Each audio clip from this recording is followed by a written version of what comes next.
एक ट्रैक जो शुरू होता है सुकून भरी जगह से और खत्म होता है आसमां के किनारे पर।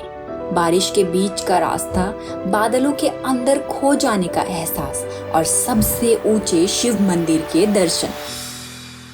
ये सफर सिर्फ पहाड़ों के बीच ट्रैक का नहीं, ये था एक सफर जो याद बन गई हमेशा के लिए।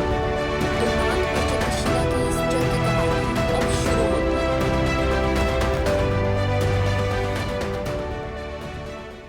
काल हरा, कष्ट हरा, दुख हरा, दारिद्र हरा, रोग हरा, हर हर महादेव। बोलो शंकर भगवान की जय। कुछ सफर ऐसे होते हैं जो हमेशा यादों में बस जाते हैं और हमारा तुंगनाथ और चंद्रशिला का ट्रैक उन्हीं सफरों में से एक था। सुबह के 10 बजे मैंने जर्नी स्टार्ट की ऊखीमठ से और चल पड़ी चोपटा की ओर अपने ग्रुप मेंबर्स के साथ।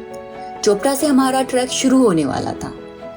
रास्ता सुकून भरा था, हवा में थोड़ी ठंडक थी और आसमां में बादल थोड़े भारी हो रखे थे, जैसे नेचर ने आज के दिन के लिए कुछ खास प्लान किया हो। हम पहुंचे चोपटा और अपने बैकपैक उठाकर हम निकल पड़े ट्रैक की ओर। मुश्किल से कुछ मीटर चले होंगे और तभी बारिश की बूंदें गिरने लगी।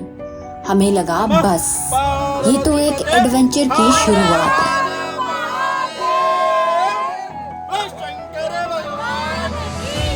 रेनकोट निकाले, शिवजी का नाम लिया और ट्रैकिंग जारी रखी। बारिश के बीच हम रास्ते के हर व्यू का मजा ले रहे थे। हर मोड़ पर एक नया मंजर, कभी पहाड़, कभी बादलों के पीछे छुपी हुई चोटियां, और हम बस चल रहे थे इसी खूबसूरती में खो जाने के लिए। 12:55 पर हम तुंगनाथ मंदिर पहुंचे, लेकिन तभी पता चला कि मंदिर बंद है और 2 बजे दोबारा खुलेगा। तो हमने पास ही के एक छोटी सी शॉप में बैठकर थोड़ा आराम किया, क्योंकि आगे हमें चंद्रशिला के लिए भी ट्रैक करना था। जैसे ही मंदिर के दरवाजे खुले, हमने महादेव के दर्शन किए और आशीर्वाद लिया। तुंगनाथ दुनिया का सबसे ऊंचा शिव मंदिर है और यहाँ आके एक अलग ही सुकून और शांति की अनुभूति हुई।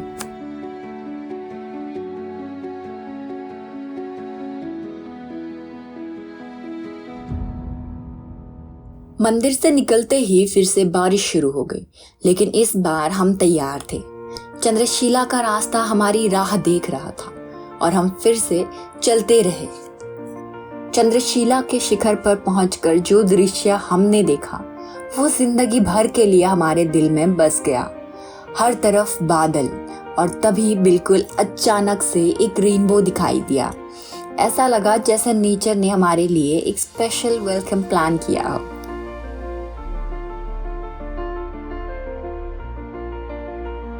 रेनबो के साथ वो बादलों का नजारा, ऊपर से नीचे तक फैला हुआ हिमालय, हर एक चीज इतनी अलग थी।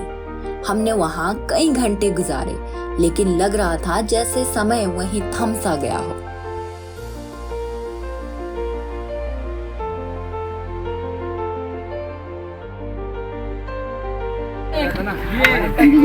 Hi guys, subscribe and share.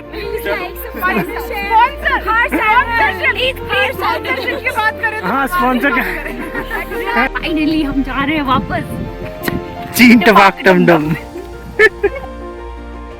जब हम वापस तुंगनाथ के लिए रवाना होते हैं तो वही रास्ता जो हमें ऊपर आते हुए दिखा था अब बिल्कुल अलग दिख रहा था। ये रास्ता किसी मूवी के सीन जैसा लग रहा था, एक सरील दुनिया जहां पहाड़ों के लेयर्स थे और बादल हवा में से निकल रहे थे। सूरज की किरणें बादलों के बीच से निकल के ऐसा पोर्टल बना रही थी मानो जैसे कोई गेटवे हो किसी दूसरी दुनिया के लिए। हम बस खड़े थे इस खूबसूरती को देखते हुए, बिना एक शब्द बोले। तुंगनाथ पहुंचे और वहां एक और घंटा बिताया। इस जगह का सुकून और वाइब कुछ अलग ही था। हर तरफ शांति और नेचर का स्पर्श आपके दिल तक पहुंचता है।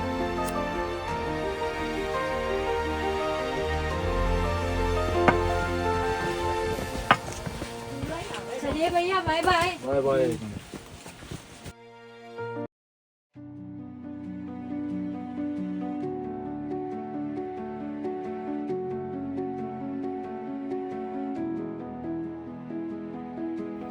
नीचे चोपटा तक आते आते अंधेरा हो चुका था, तो हमने सीधा एक कैफे में जाना ठीक समझा। लेकिन तभी एक दोस्त ने कहा कि बस 100 मीटर दूर एक जगह है जहां हम स्टार गेजिंग कर सकते हैं। हमने सोचा क्यों नहीं, और हम चले गए सिर्फ कैजुअल पिक्चर्स लेने। पर जो हमारे कैमरा ने कैप्चर किया उस पर तो हमारी आंखें विश्वास ही नहीं कर पा रही थी। हमने मिल्की वे कैप्चर किया, बिल्कुल अनएक्सपेक्टेड और इतना खूबसूरत कि ऐसा लगा जैसे नेचर ने हमारी हर एक विश पूरी कर दी हो। उसके बाद हम वापस उखीमठ पहुंचे, डिनर किया और दिन भर के एक्सपीरियंस को लेकर सो गए। अगर आप भी इस ट्रैक को अपने बकेट लिस्ट में डालने का सोच रहे हो तो सोचना बंद करो और बस निकल पड़ो। ये सफर आपको हमेशा याद रहेगा। अगर आपको ये व्लॉग पसंद आया हो तो लाइक, शेयर और सब्सक्राइब जरूर करें और अगले सफर तक अपना ध्यान रखें, क्योंकि नेक्स्ट हम जाने वाले हैं देवरिया ताल।